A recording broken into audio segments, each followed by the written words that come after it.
अस्सलामुअलैकुम। Of camera stories के एक न्यू एपिसोड के साथ मैं हूं मज़हर मलिक। आज मैं एक बहुत ही खूबसूरत लोकेशन पे बैठा हूं। मेरी ख्वाहिश होती है कहानी के साथ साथ आपको जिन इलाकों में मैं रिकॉर्डिंग करने के लिए आया हुआ हूं यहाँ का कल्चर भी दिखाऊं। चोलिस्तान इस नाम से तमाम लोग वाकिफ़ होंगे, जहाँ पे रेत ही रेत है। वहाँ पे रहने वालों के जो लोग हैं अपना जो घर बनाते हैं वो बिल्कुल इसी तरह का बनाते हैं जिसको कहते हैं गोपा। रेत होती है वहाँ पे, बहुत ज़्यादा गर्मी होती है, तो इस तरह का वहाँ पे एक घर बनाया जाता है जिसके अंदर 2 से 3 चारपाइयाँ, बाज़ के अंदर 2 चारपाई और बाज़ इतने छोटे होते हैं कि उसके अंदर 1 चारपाई होती है। मैंने विज़िट किए हुए हैं और कुछ इतने छोटे होते हैं कि आप सीधे खड़े भी नहीं हो सकते। लेकिन ये जो गोपा है, घर है, ये काफ़ी बड़ा है। हमारे बहुत ही प्यारे दोस्त, बहुत ही मोहब्बतों का रिश्ता है उनसे, शाहनवाज़ भाई, जिनका पहले भी मैं कुछ स्टोरीज़ में आपके साथ जिक्र कर चुका हूँ। उन्होंने सराकी कल्चर से मोहब्बत की वजह से, एक मॉडर्न घर है उनका पीछे, लेकिन उन्होंने ऊपर छत पे ये गोपा भी बनवाया है। अंदर क्या है मैं आपको सराकी कल्चर के ये अंदर भी दिखाना चाहूँगा, लेकिन उससे पहले मैं आपको कहानी सुनाऊँगा। एक ऐसी सच्ची कहानी जिसको सुन के कुछ इस तरह की ये कहानीज़ होती हैं, ये स्टोरीज़ इस तरह की होती हैं जिनको सुनने के बाद मैं ख़ुद भी कुछ देर के लिए अजीब सा हो जाता हूँ। नाम उन्होंने कहा है कि आप मेरा चेंज कर दीजिएगा, फ़र्ज़ी नाम। तो इस किरदार जो नाम रखने जा रहा हूँ सारे फ़र्ज़ी हैं, लोकेशन भी उन्होंने कहा है फ़र्ज़ी रखी है। जिनकी स्टोरी है उनका नाम है किरण और उनके शौहर का नाम है अली। किरण ने एक ऐसे घराने के अंदर आंख खोली, बहुत ज़्यादा वहाँ पे इमारत तो नहीं थी, लेकिन अल्लाह ताला का दिया हुआ सब कुछ था। ज़रूरियात ज़िंदगी की जितनी भी चीज़ें चाहिए होती हैं वो सब था। एक खुशहाल घराना था, खुशी खुशी ज़िंदगी गुजार रहे थे। और किरण ने अपनी ग्रेजुएशन मुकम्मल की। जैसे ही लड़की की ग्रेजुएशन मुकम्मल होती है उसके बाद वालिदैन को बेटी के हाथ पीले करने की फ़िक्र पड़ जाती है कि बेटी की जितनी जल्दी हो सके उसको उसके घर में रुखसत किया जाए। सो रिश्ते ढूंढने लगे, रिश्ते आने भी लगे और एक जगह पे अली का भी रिश्ता आया।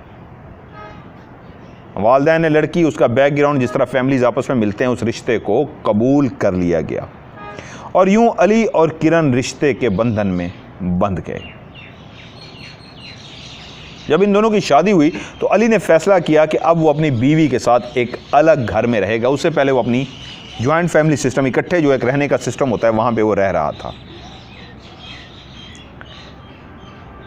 दोनों मियाँ बीवी हंसी खुशी बहुत ही ज़बरदस्त लाइफ गुजार रहे थे। वहीं पे जो घर उन्होंने रेंट पे लिया था, वहाँ पे उनको एक बीवी ने अपने शौहर को खुशखबरी सुनाई कि लगता है हमारे यहाँ कोई मेहमान आने वाला है। और शौहर के लिए स्पेशली जब ये खबर उसके कानों तक पहुँचती है कि मैं एक शौहर से बाप बनने लगा हूँ, तो उसकी खुशी का ठिकाना नहीं होता।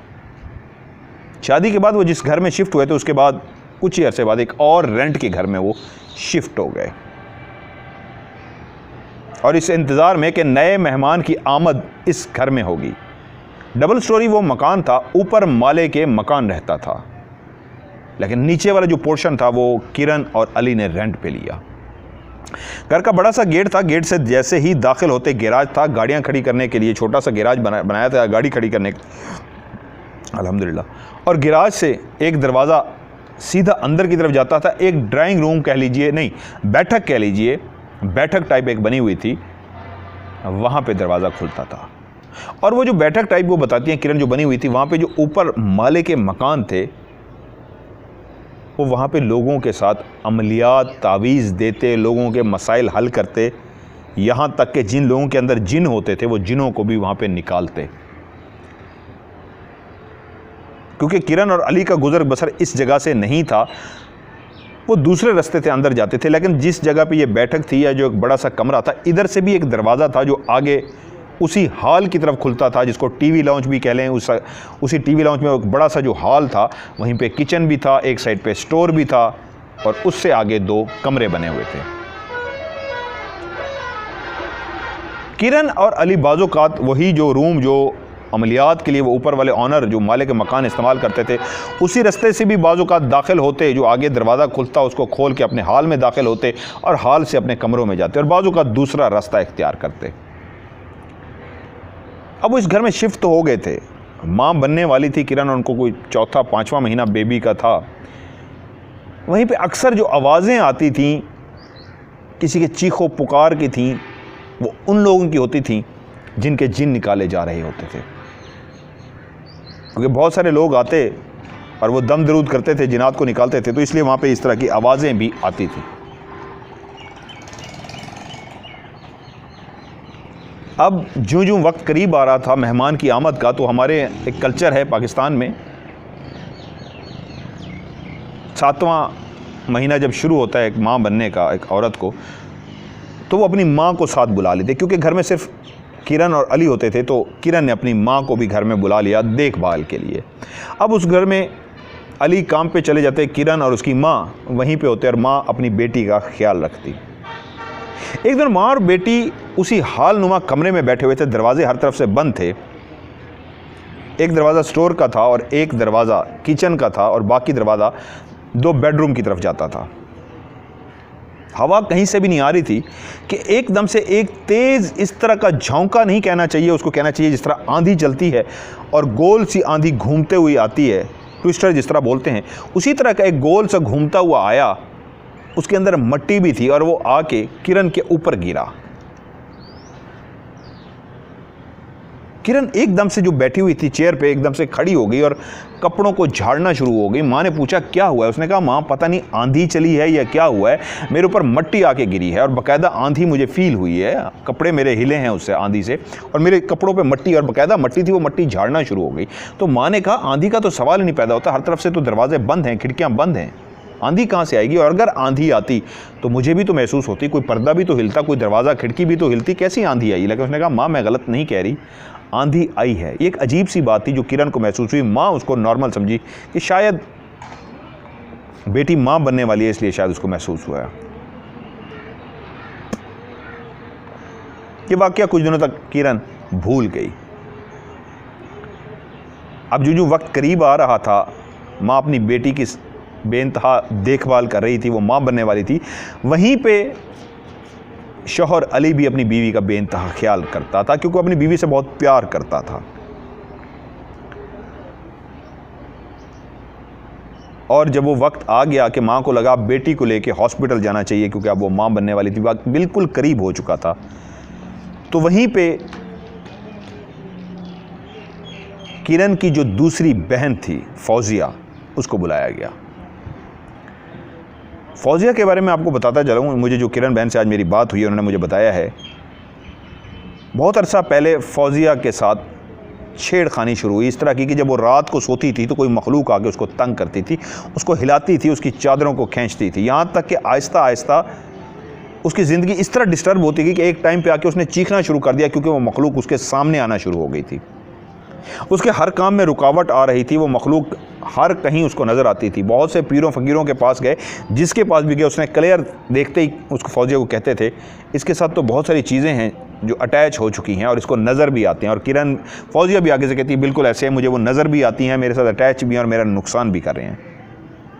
इलाज कराते कराते एक नेक वलीउल्लाह के पास पहुंच ही गए। उस अल्लाह के नेक बंदे ने इस तरह इलाज किया कि वो जो चीज़ें किरण के साथ अटैच हो गई थी वो किरण से तो दूर चली गई, लेकिन एक बात अब भी थी, कहीं कहीं वो चीज़ आती जाती उस घर में या बाहर कहीं उसको नज़र ज़रूर आ जाती थी। अब उन चीज़ों का किरण के साथ रब्ता तो नहीं था, फौजिया के साथ रब्ता तो नहीं था, लेकिन उसको नज़र अब भी आती थी। उसके कामों में रुकावट नहीं डालती थी, उसको तंग नहीं करती थी, नज़र अब भी आती थी। क्योंकि सिर्फ नज़र आ रही थी तो इसलिए फौजिया ने टेंशन नहीं ली। और ये एक बात सारे घर वालों को पता थी। जब किरण और उसकी माँ हॉस्पिटल शिफ्ट हो गए तो वहीं पे घर में फौजिया ने रहना शुरू कर दिया कि वो घर की देखभाल करती रहेगी। ड्यूरेशन बताएंगे अनस कि वो देखभाल करती रहेगी, पीछे 9 कि वो देखभाल करती रहेगी। वहाँ अल्लाह ताला ने किरण को एक चांद सा बेटा दिया। किरण माँ बन के बहुत ज़्यादा खुश थी और अली बाप बन के बहुत ज़्यादा खुश था। जहाँ एक तरफ बच्चे की पैदाइश हो चुकी थी, वहाँ पे एक रात बैठे हुए खटके की जब आवाज़ आई, फौजिया जो अंदर बेडरूम में बैठी हुई उठ के वो बाहर आ गई। जब वो हॉल में दाखिल हुई और उसने लाइट ऑन की तो उसकी आंखों ने जो मंजर देखा, उसकी चीख निकल गई, वो डर गई। वहीं पे बर्तन रखने के लिए एक शोकेस, एक अलमारी टाइप रखी हुई थी, अक्सर घरों में होती है, शीशे के बने होते हैं, उसमें बर्तन सजा के रखे जाते हैं। वो जो अलमारी टाइप रखी हुई थी उसी में बर्तन भी सजे हुए थे, लेकिन उसके ऊपर जो बैठी हुई थी वो कोई औरत थी जो बिल्कुल एक शैडो की सूरत में थी, एक साए की सूरत में थी। और वो क्लियर एक ब्लैक सी औरत जिसका शक्ल बिल्कुल नज़र नहीं आ रही थी, जो चेहरा था वो भी बिल्कुल ब्लैक था, बाजू टांगे सब कुछ एक औरत की तरह था, और उसके ऊपर चढ़ के बैठी हुई थी। यहाँ नाक आंखें नहीं थी, सिर्फ गोल सा चेहरा था, वो बैठी हुई थी। फौजिया ने जैसे ही उसको वहाँ पे बैठे हुए देखा, उसने चीख मारी और जल्दी से अंदर चली गई। लेकिन एकदम उसको एहसास हुआ ये चीज़ें तो मैंने पहले भी देखी हैं, लेकिन अचानक से उसने देखा था, इसलिए वो डर गई थी। वो दोबारा से बाहर आई तो वहाँ पे कोई नहीं था। तो वो सोचना शुरू हो गई, क्या मेरा वहम है या मैंने सचमुच में कुछ देखा है। काफ़ी देर वहाँ पे देखती रही, लेकिन दोबारा से कुछ भी नहीं हुआ। सेम उसी वक्त अगली रात फौजिया जो अपने घर गई हुई थी रात रहने के लिए, जब घर में दाखिल हुई तो उसको महसूस हुआ कि किचन के अंदर कोई है, किसी के चलने की आवाज़ आ रही थी। फौजिया ने जैसे ही दरवाज़ा खोला और उसकी पहली निगाह जिस चीज़ पे पड़ी वो वही ब्लैक शैडो, वही औरत थी जो किचन के अंदर टहल रही थी, एक जगह से दूसरी जगह और फिर दूसरी जगह से वापस उसी जगह पे जा रही थी। ये हमारी सराइकी कल्चर की ये शाल होती है। सराइकी है, मैं सराइकी हूँ, मुझे फ़ख्र है सराइकी होने पे, और ये सराइकी की हमारी शाल है। थैंक यू कभी बाबा। अब जैसे उसने उस औरत को देखा जो एक जगह से दूसरी जगह फिर वापस इस तरह टहल रही थी, उसके टहलने से ऐसे लगता था जैसे वो बेचैन सी है, जैसे कोई किसी का इंतज़ार कर रहा होता है तो इंतज़ार करते हुए टहलता है, तो वो इस अंदाज में टहल रही थी।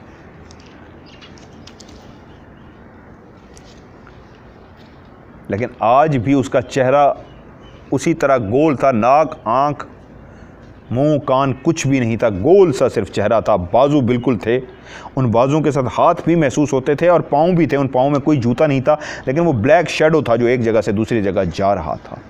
आज वो डरी नहीं, लेकिन हैरान हो गई कि उस दिन अगर मैं वहम समझ रही थी, आज तो ये क्लियर है मेरे सामने टहल रही है, ये कौन है। तो उसने आवाज़ देकर पूछा, कौन हो तुम। और जो वो टहल रही थी उसी जगह पे रुकी, उसके सामने उसने मुड़ के फौजिया को देखा और गायब हो गई। आज फौजिया घबराई नहीं थी, आज उसने चीख नहीं मारी थी। वो कुछ देर वहीं पे खड़ी रही, उसके बाद किचन के अंदर जब गई तो किचन में कोई भी नहीं था। लेकिन आज उसका वहम नहीं था, उसने किसी को वॉक करते हुए देखा था जो बिल्कुल काली स्याह थी।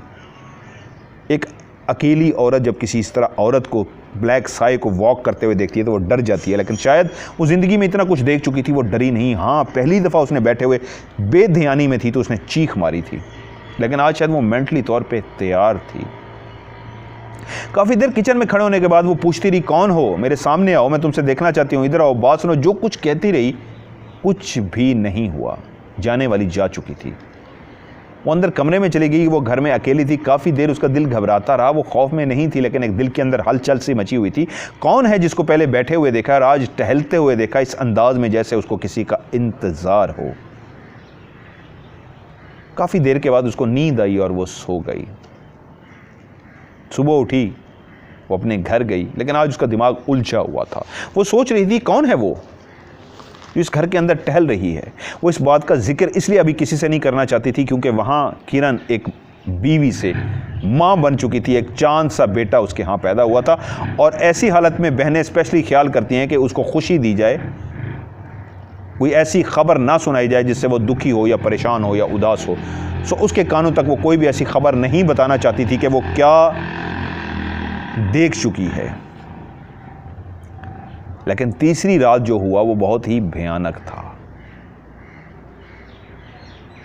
फौजिया आज अपने घर से रवाना हुई और घर से निकलते ही वो जो चीज़ उसके दिमाग में छाई हुई थी और मुसलसल सोच रही थी, वो वही फिक्रा, वही 2 रातों का वाक़या था जो एक पहली रात दूसरी रात उसने देखा था, एक खातून को शो केस के ऊपर बैठे हुए।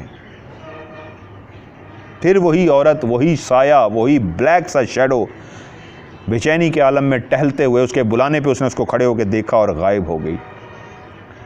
आज वो दबे कदमों आहिस्ता आहिस्ता चलती हुई घर में दाखिल हुई। उस कमरे से जहाँ पे अमलियात, जादू टोना और तावीज़ात और जिन निकाले जाते थे, उसी दरवाज़े से गुज़रती हुई जब हॉल वाला दरवाज़ा उसने खोला और हॉल में दाखिल हुई, तो वहीं एक टांग उसकी अंदर थी और एक टांग दरवाज़े के बाहर। फौजिया ठठक कर रुक गई। आज वो जो भी थी वो बहुत ही क्लियर शायद सामने आने को तैयार थी। आज वो सामने वाली कुर्सी पे बैठी हुई थी और हैरत की बात ये थी, वो जो ब्लैक शैडो था, उसने एक, औरतें जिस तरह एक चादर सी लेते हैं, उसने इस तरह चादर ली हुई थी सर पे। फौजिया को पहले ऐसे लगा कि चादर खुद से हवा में ठहरी हुई है, लेकिन गौर करने पे उसने देखा कि चादर हवा में नहीं ठहरी, वही सेम ब्लैक शैडो जिसको आज वो क्लियर देख पा रही थी कि वो शैडो नहीं, एक औरत है। आज उसकी आंखें थीं लाल सुर्ख, बिल्कुल कोयले की तरह, जलते हुए अंगारे की तरह, जिस तरह आग लगाई जाए और ब्लैक कोयले जिस तरह रेड हो जाते हैं, इस तरह रेड बड़ी बड़ी उसकी आंखें थीं। लेकिन बाकी चेहरे पे कुछ भी नहीं था सिवाय गोल सी, इस तरह नहीं, गोल सी जो आंखें थी, बड़ी बड़ी चेहरे पे दो थीं जिनको वो झपक रही थी। होंठ, नाक कुछ भी नहीं था और वो जो चादर थी उसके सर पे पड़ी हुई थी। लेकिन हैरत की बात ये थी, वो सिर्फ बैठी हुई नहीं थी, वो ऐसे बेचैन थी, ऐसे बैठी हिल रही थी, हाथ ऐसे ऐसे उसके हो रहे थे, जो एक लम्हे में ही फौजिया को समझ आ गया जैसे बेचैनी से वो किसी का इंतज़ार कर रही हो। उस दिन उसको समझ आ गया था, जो वो टहल रही थी उस दिन भी वो किसी का इंतज़ार कर रही थी। आज भी कुर्सी पे इस तरह बेचैनी कैसे अंदाज में बैठी हुई थी जैसे आज भी उसको किसी का इंतज़ार हो और वो टहल रही है, बेचैनी से इंतज़ार कर रही है। और उसकी बैठने का अंदाज इस तरह था कि बहुत बेचैन थी और हिल रही थी और ऐसे कर रही थी जैसे वो कब आएगा, कब आएगा, कब आएगा। फौजिया कुछ लम्हे ये सोचती रही, क्या आया ये मेरा इंतज़ार कर रही है। तो उसने वहीं पे खड़े होकर उससे पूछा, किसका इंतज़ार है तुम्हें, क्यों बेचैन हो तुम, क्या मेरे इंतज़ार में हो। तो वो जो ब्लैक शैडो, वो ब्लैक सी काली स्याह औरत बैठी हुई थी चादर लेके, इसकी आंखें रेड हो चुकी थी। उसने गुस्से से फौजिया को देखा और इस तरह गर्दन हिलाई जैसे वो कहना चाह रही हो, नहीं, तुम वो नहीं हो जिसका मुझे इंतज़ार है। फौजिया ने दोबारा फिक्रा कहा, किसी का इंतज़ार है। जब ये दूसरा फिक्रा फौजिया ने कहा किसी का इंतज़ार है, तो अब गर्दन इस अंदाज में हल्की सी हिली जैसे कहना चाह रही हो, हाँ, हल्की सी उसने गर्दन हिलाई थी। तो फौजिया इतना तो समझ गई उसको मेरा नहीं किसी और का इंतज़ार है। तो वो सोचने लगी किसका इंतज़ार। तो फिर तीसरा जुमला जो फौजिया ने पूछा वो ये था, अगर मेरा नहीं तो फिर किसका इंतज़ार है तुम्हें। ये जब फिक्रा फौजिया ने कहा, वो सामने बैठी हुई जो भयानक सी औरत थी जिसकी आंखें इतनी रेड हो चुकी थी, एकदम से अपनी जगह से उठी और चलती हुई स्टोर की तरफ गई। स्टोर का दरवाज़ा खुला हुआ था जो अमूमन बंद रहता था। उस दरवाजे से ना सिर्फ अंदर गई बल्कि ऊपर जो एक जंगला सा बना हुआ था लोहे की, उसमें रॉड लगे हुए थे, रोशनदान सा जिस तरह बना होता है, वो उड़ी एकदम से उसकी आंखों के सामने। फौजिया की आंखों ने देखा वो उड़ी, उड़ते हुए सीधी रोशनदान की तरफ गई और उससे बाहर निकल गई। खिड़की जैसा एक बनी हुई होती है और वो वहाँ से बाहर निकल गई। तो ये समझ गई फौजिया कि इसको किसी का इंतज़ार था। जब मैंने पूछा मेरा, तो उसने कहा नहीं किसी और का। उसने कहा यस, तो उसने कहा किसका। तो वो गुस्से में चली गई कि जैसे बताना ना चाह रही, और उस रोशनदान से जिस तरह उड़ के निकली, वो तो पहले ही दिन से समझ गई थी ये वही मखलूक है जिसको सिर्फ मैं देख पाती हूँ और कोई नहीं। अब वो बेचैन ज़रूर हो गई थी कि इस घर में इसका क्या काम है। मैं इसको तीसरी दफ़ा आज देख रही हूँ, आज ये भी क्लियर हो गया उसके सारे लाने से, उसको किसी का इंतज़ार है, तो किसका इंतज़ार है। और वहाँ अल्लाह ताला ने जो एक खूबरूद सा, इंतहाई खूबसूरत सा, सेहतमंद सा जो एक बेटा दिया था, माँ उसको देख के खुश हुई जा रही थी। बाप जो अली बन चुका था उसको देख के फूले नहीं समा रहा था। डॉक्टरों ने जब छुट्टी दी तो उस बच्चे के साथ अली, किरण और किरण की माँ घर आ गए। माँ अब भी घर आ गई। फौजिया खामोशी के साथ अपने घर चली गई। उसने उस बात का, उस वाक़ये का बिल्कुल किसी से जिक्र नहीं किया, क्योंकि वो नहीं चाहती थी कि अभी अभी ये लोग घर आए हैं और मैं इस तरह की बात बता के इनको परेशान करूं। क्योंकि मैंने जिस तरह पहले कहा, ऐसे मौके पे औरत का ख्याल रखा जाता है। कि उसको कोई बुरी खबर, कोई बुरी बात ना बताई जाए। यकीनन वो चाहती थी कि कुछ टाइम गुजरे और मैं इनको बताऊं कि इस घर में मैंने ऐसा देखा है, क्या है। लेकिन वो फिलहाल अपने घर चली गई। फौजिया अपने उस चांद से मुखड़े को, उस चांद के टुकड़े को देख के खुश होती है और उसका नाम उसने रखा मूसा। मूसा की उन्होंने मुझे तस्वीर भी भेजी है। मूसा बहुत ही खूबसूरत बच्चा, सेहतमंद सा, लाल सुर्ख, बहुत कम रोता, खेलता रहता। कोई घर आए हुए दूसरा दिन था या तीसरा दिन था, बिल्कुल सेहतमंद। डॉक्टरों ने बिल्कुल इजाज़त इस तरह दी थी कि बच्चा बिल्कुल सेहतमंद है। मतलब वो एक जो टाइम पीरियड डॉक्टर वहाँ पे बच्चे को चेक करने के लिए रखते हैं, वो सारा चेकअप हो गया, उन्होंने कहा बच्चा बिल्कुल क्लियर है। उनको छुट्टी मिल गई, वो घर आ गए। माँ अपने बेटे के साथ दूसरा तीसरा दिन था, खेल रही थी। मूसा मुस्कुरा रहा था, माँ को देख के शरारतें कर रहा था। बच्चा छोटा सा कभी कभी हंसता है, इस तरह शरारत तो नहीं, हंसता है तो इस तरह हंस रहा था। लेकिन माँ एक बात देख के परेशान ये हो रही थी कि बच्चा बहुत ही छोटी उम्र का है, तीसरा चौथा दिन है इसको, या पैदा हुए छठा सातवां दिन है, लेकिन अजीब से अंदाज में मुस्कुरा रहा है माँ को देख के। और एक और बात जो देख के माँ चौंकी बहुत ज़्यादा, वो ये थी कि ना सिर्फ वो बच्चा मुस्कुराया, बल्कि वो बच्चा आहिस्ता आहिस्ता जिस तरह माँ से चिपकने की कोशिश करता है, अपने हाथ को इस तरह मारने लगा जैसे माँ से चिपकना चाह रहा हो। माँ जो प्यार से उसको देख रही थी, उसके और करीब हुई तो बाकायदा वो कहती है किरण कि वो मूसा मुझे चिपक सक गया। और किरण कहती हैं कि मैं हैरान हो गई इस बात पे कि इतना छोटा सा मासूम बच्चा चिपक नहीं सकता, लेकिन वो मुझे आज भी याद है वो बात कि वो बाकायदा चिपक से गया था मेरे साथ। मैं खेलती रही उसके साथ, फिर वो सो गया। रात के 1 बजे का टाइम था। माँ ने कहा तुम अपनी कमर सीधी कर लो, जाओ अंदर जाके सो जाओ, मैं दूसरे कमरे में, मैं इसके साथ बैठी हूँ, मैं इसका ध्यान रखती हूँ। तो किरण ने कहा हाँ माँ आप ज़रा इसका ध्यान कीजिए, मैं थोड़ी सी कमर सीधी कर लूँ, मैं सो लूँ। किरण सोने के लिए दूसरे कमरे में चली गई। माँ बैठी मूसा को देख रही थी जो सोया हुआ था। थोड़ी देर के बाद ना सिर्फ मूसा जाग गया, बल्कि जागते ही वो खांसा। इस अंदाज में खांसा जैसे इसी खांसने की वजह से उसकी आंख खुली हो। ऐसा नहीं था कि नींद से जागा और उसके बाद खांसा, इस तरह लगता था जैसे वो खांसने की ही वजह से जागा है। तो माँ ने एक नॉर्मल सी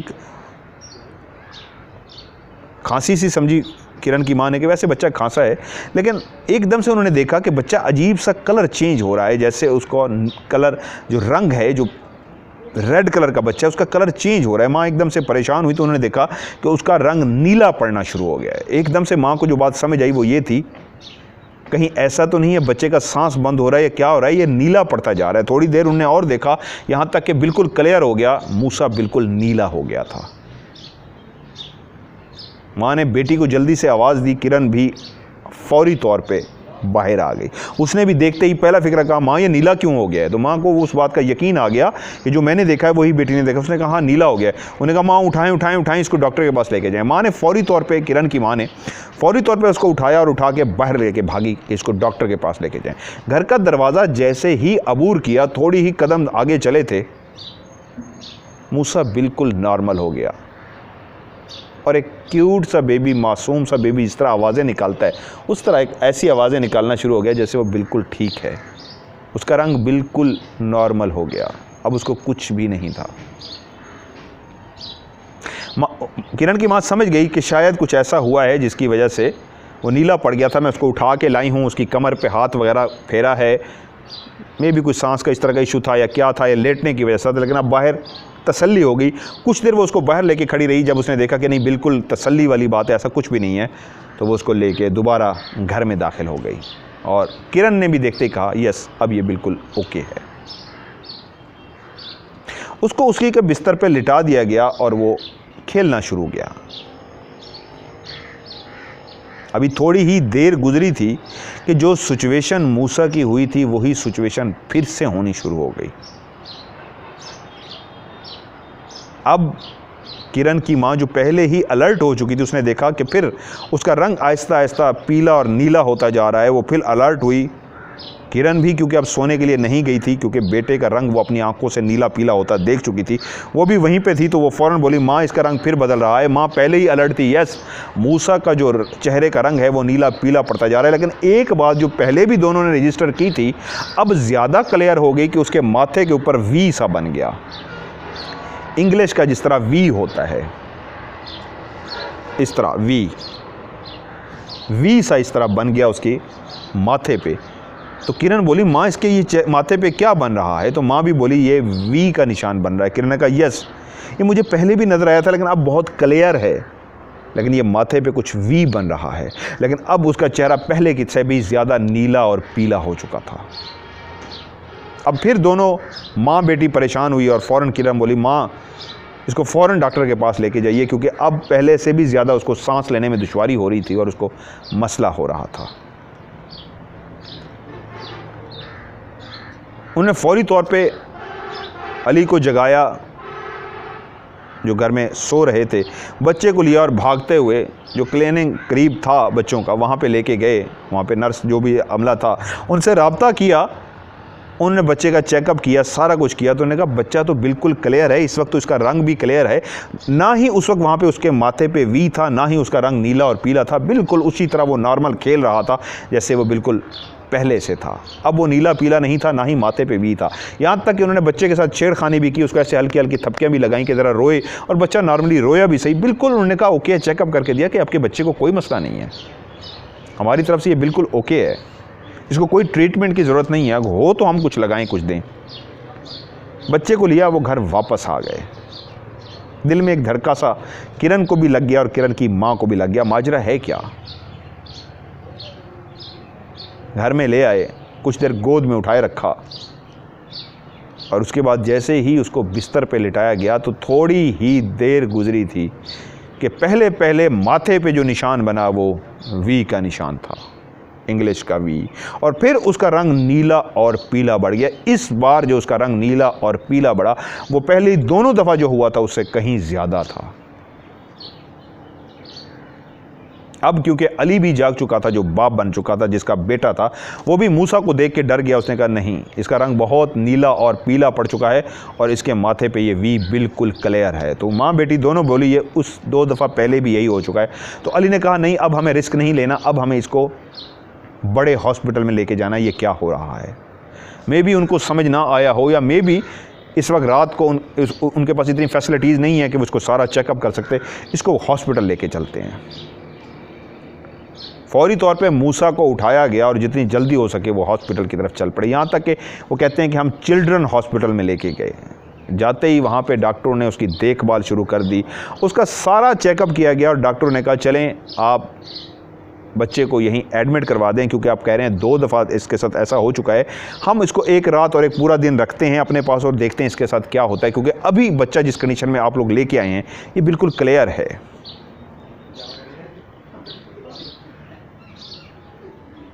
रात सारी बच्चा हॉस्पिटल में रहा और मूसा बिल्कुल उसी तरह खेलता रहा, नॉर्मल रहा। हाँ, किरण अलबत्ता हॉस्पिटल नहीं गई थी, उसको नहीं लेके गए थे, अलर्ट रखा था कि अगर ज़रूरत पड़ेगी तो हम आपको ले जाएंगे। किरण की माँ और अली उसको लेके गए थे। रात सारी बच्चे ने हॉस्पिटल में बिल्कुल नॉर्मल गुजारी, कोई भी परेशानी टेंशन, ये 2005 का वाक़या है, कोई भी परेशानी कोई टेंशन नहीं हुई। शायद मैं भूल नहीं रहा तो 2005 का या बात का है, मैं यहाँ पे गलती की चांस कर सकता हूँ। रात सारी मूसा बिल्कुल ठीक रहा, सुबह भी वो बिल्कुल ठीक रहा, क्योंकि वो रात को वहाँ पे एडमिट हुए थे। डॉक्टरों ने जो जो उसके चेकअप करने थे एक बच्चे की निगहदाश्त के लिए, जो जो कुछ किया जा सकता है वो सब कुछ उन्होंने किया, लेकिन उनकी तसल्ली होगी कि बच्चे को कुछ भी नहीं है। और अब तो अली को वहाँ पे रखे हुए रात सारी गुजर चुकी थी, यहाँ तक के दिन का 1 बज गया।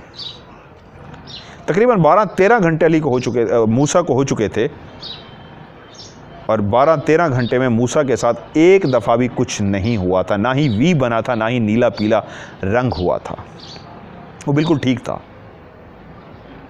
तो 2 बजे, 1 से 2 बजे के दरमियान फौजिया, किरण की बहन जिसने घर में उस शैडो को देखा था, बच्चे को देखने के लिए हॉस्पिटल पहुंची।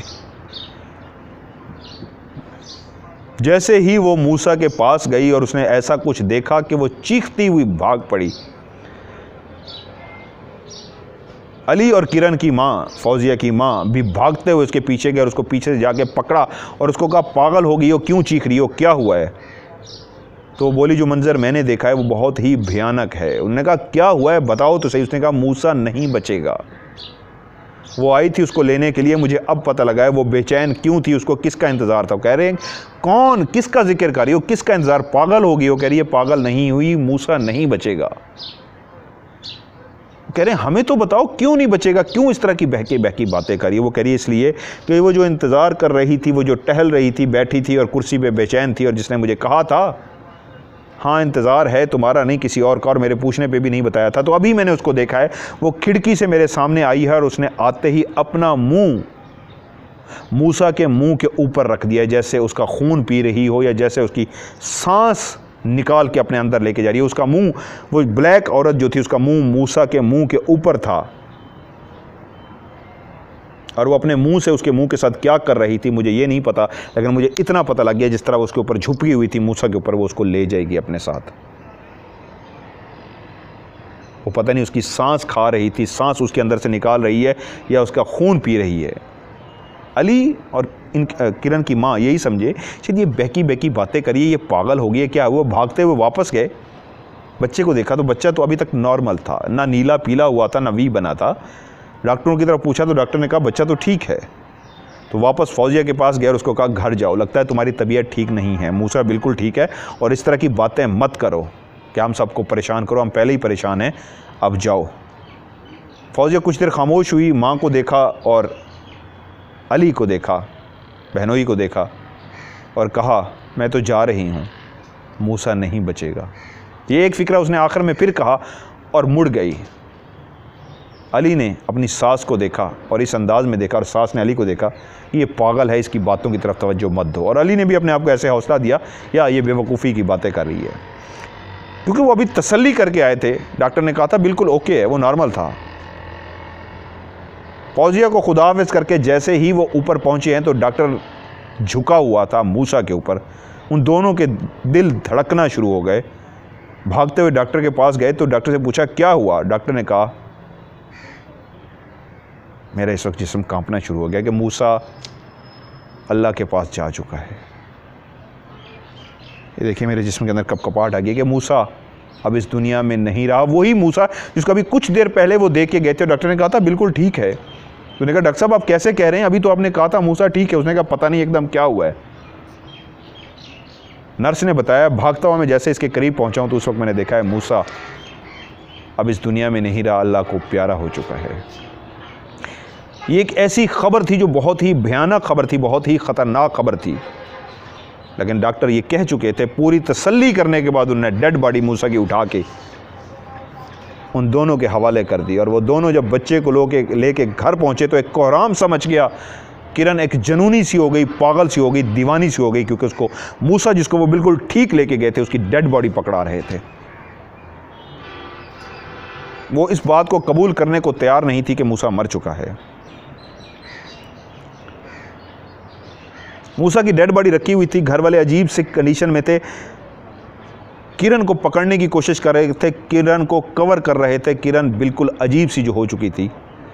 वहीं पे किरण ने एकदम से देखा कि वो जो डेड मुर्दा सा बेबी सामने रखा हुआ था उसका कलर टोन चेंज हुई है।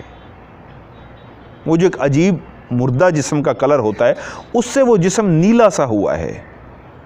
और नीला के बाद किरण कहती है, मुझे आज भी याद है मैंने उसके होंठ वाइट होते हुए देखे हैं, उसके होंठ वाइट हो गए हैं। और जब ये मैंने मंजर देखा तो मैंने सबको मुतवज्जो किया कि वो देखो इसका होंठ वाइट हो गया, इसका कलर चेंज हो गया है। बाकी भी भागे तो हैं, लेकिन वो दिल में यही कह रहे थे, माँ है, पागल और दीवानी हो चुकी है, इस वक्त नॉर्मल नहीं है, इसलिए इसको ऐसा नज़र आ रहा है। मूसा तो मर चुका है, लेकिन माँ को जो नज़र आ रहा था वो सच था। मूसा जा तो चुका था, लेकिन वाकई उसका कलर जो था नीला पीला भी हो रहा था और उसके होंठ वाइट थे। बाकी अगर तवज्जो देते तो शायद उनको भी नज़र आ जाता। उन्होंने किरण को ही संभालने की कोशिश की, उस तरफ देखना भी गवारा नहीं किया, क्योंकि वो जान चुके थे, डॉक्टर ने सर्टिफिकेट दे दिया कि मूसा मर गया है। लेकिन वाकई मूसा का कलर चेंज हुआ था।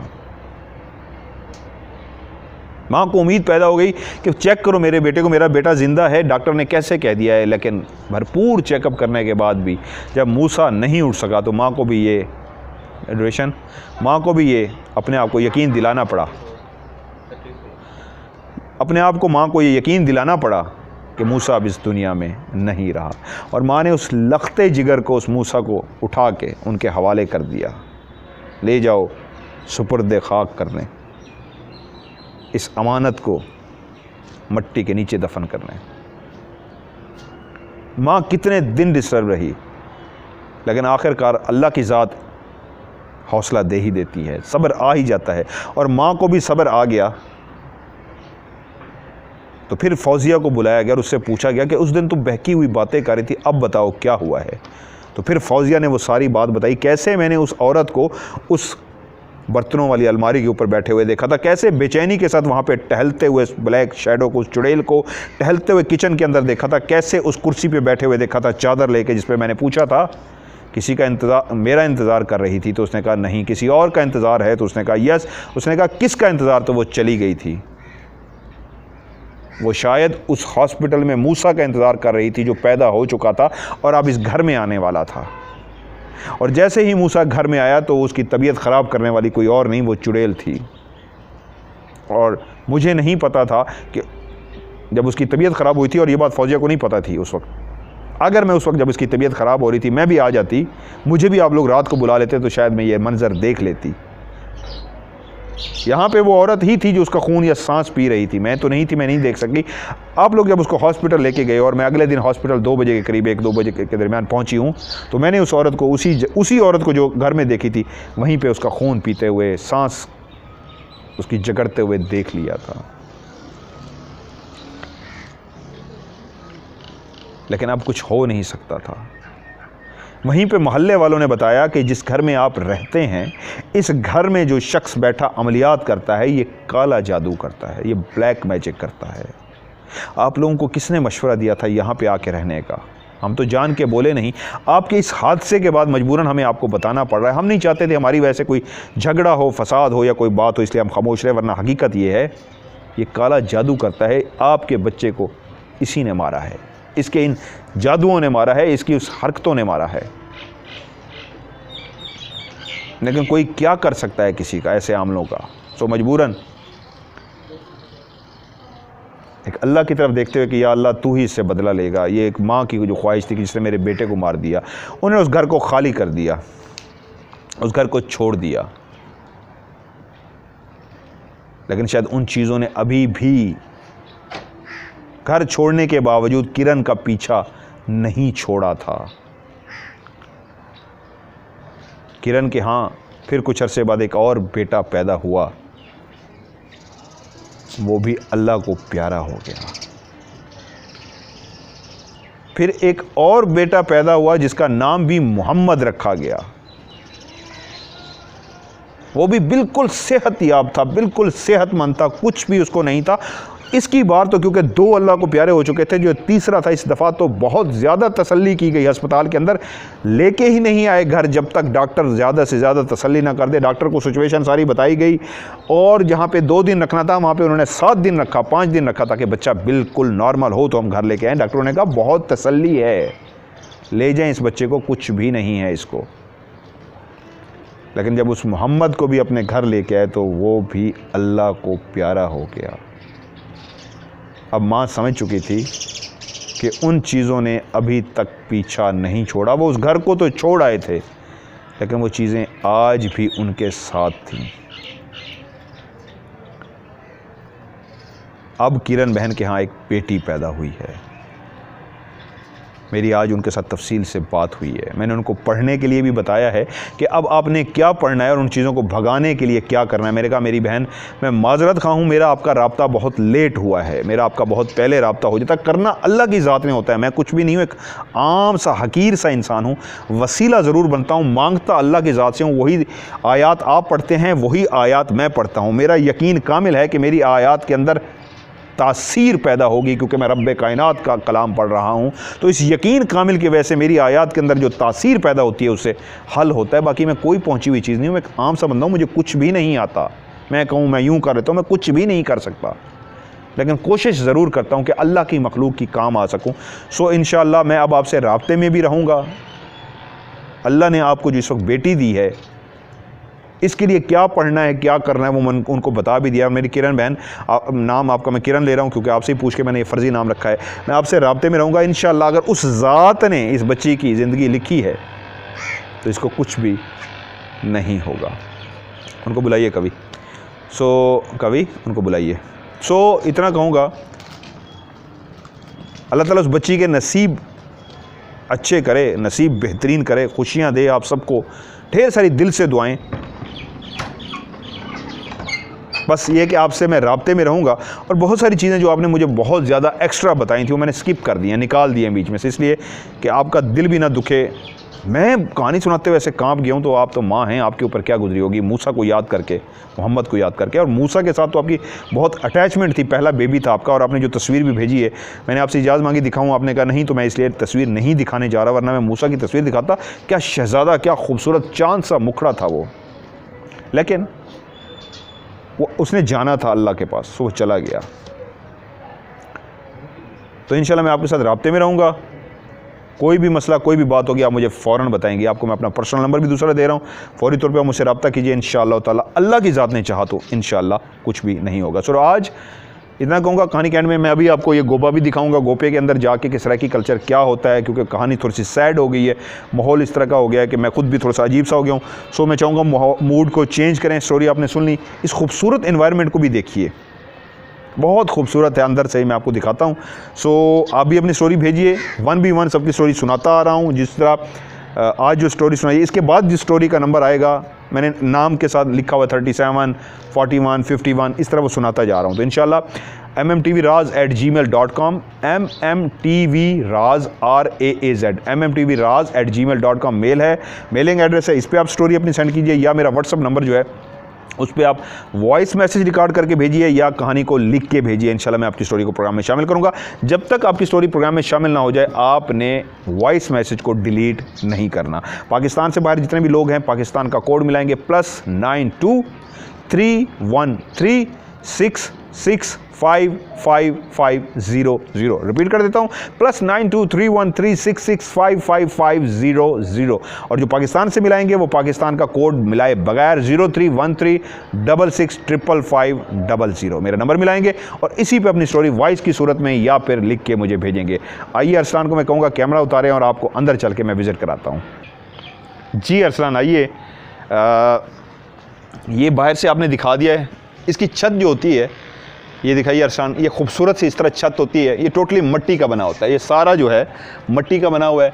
ये खूबसूरत सी इसकी इस तरह की छत बनी हुई है। खैर ये इन्होंने ज़रा थोड़ी सी खूबसूरती के लिए मॉडर्न भी बना दी है। उसके अंदर वो जो चीज़ें डालते हैं इस छत पे, वो इस तरह की नहीं होती, चेंज होती हैं। वो इस तरह की होती हैं कि वेंटिलेशन, हवा जब क्रॉस हो तो बहुत ज़्यादा गर्मी में भी ठंड का एहसास होता है। मुझे याद है मैं गोपे के अंदर खड़ा हुआ था, बाहर चिलचिलाती धूप थी कि जल रही थी स्किन, लेकिन जब हवा उस गोपे के अंदर आती थी उन छत से क्रॉस करके, तो ऐसा मटेरियल था कि ऐसे ठंड का एहसास होता था जैसे एसी चल रहा हो।